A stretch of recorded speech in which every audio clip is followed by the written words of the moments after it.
Chapter 1. When Phileas Fogg Meets Passepartout. London, 1872. Let me begin by introducing a mysterious English gentleman called Phileas Fogg. Most people don't know very much about him, but because he does the same thing every day, some people think they know everything about him. He is very handsome, and he is a true gentleman. He is certainly rich, but no one knows how he made his money. Has he ever been to another country? He can name a lot of countries on a world map, and he knows the most incredible things about them.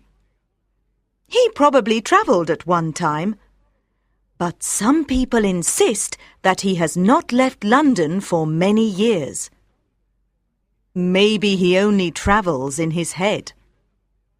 He is a very private man, and he does not have many friends. The only time he speaks to other people is at the Reform Club, where he goes to read newspapers and play cards. He does not play to win. He plays for the enjoyment of the game. He often wins, but he does not keep the money.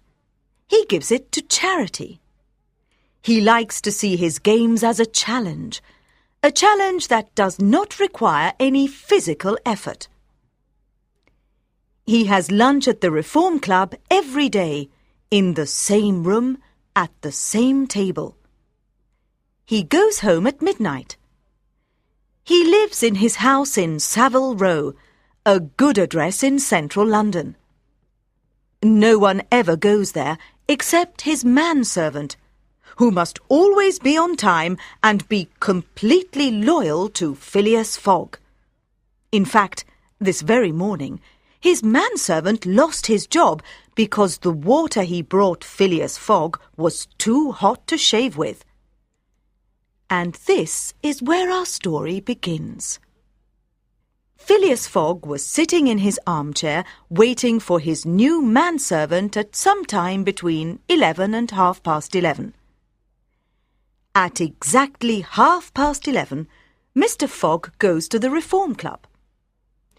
He looked up at the hands of the large clock by the wall that counted every second with a loud tick. There was a knock at the door, and a young man of about 30 came in. "You say that you are French, but your name is John?" asked Phileas Fogg, looking at him carefully. "Jean, sir, not John," said the young man. "Jean Passepartout. I am an honest man, sir, and I must tell you that I haven't been a manservant all my life. I was a physical education teacher and a music teacher. Then I became a singer. I once rode a horse in a circus, and for a time I worked for the fire brigade in Paris. I found out that a certain Mr. Fogg was looking for a manservant. He is a very clever, careful man, they told me.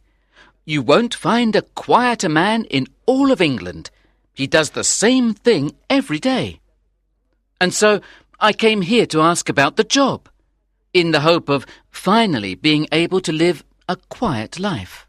Yes, someone at the Reform Club told you this, I believe. Probably the same person who told me about you. Do you understand what type of person I'm looking for? "Yes, sir, I do, and I think I'm perfect for the job." Well then, what time is it now? 11:22, Mr. Fogg. Passepartout replied, taking his pocket watch out of a small side pocket.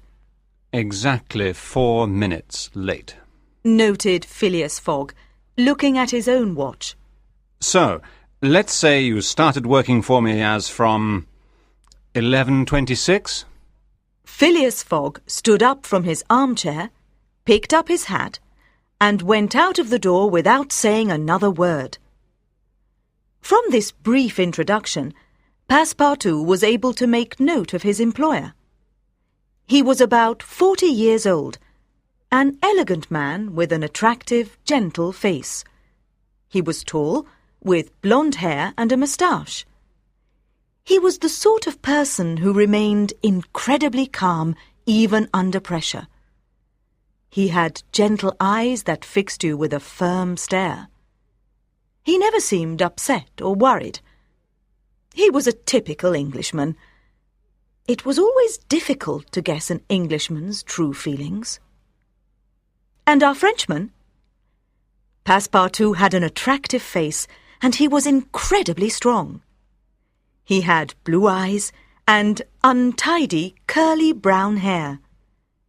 He was a sweet person who understood the meaning of true friendship and loyalty.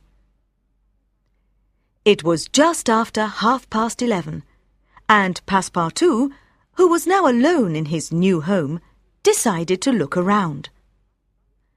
After looking in all the different rooms, he finally came to his own bedroom.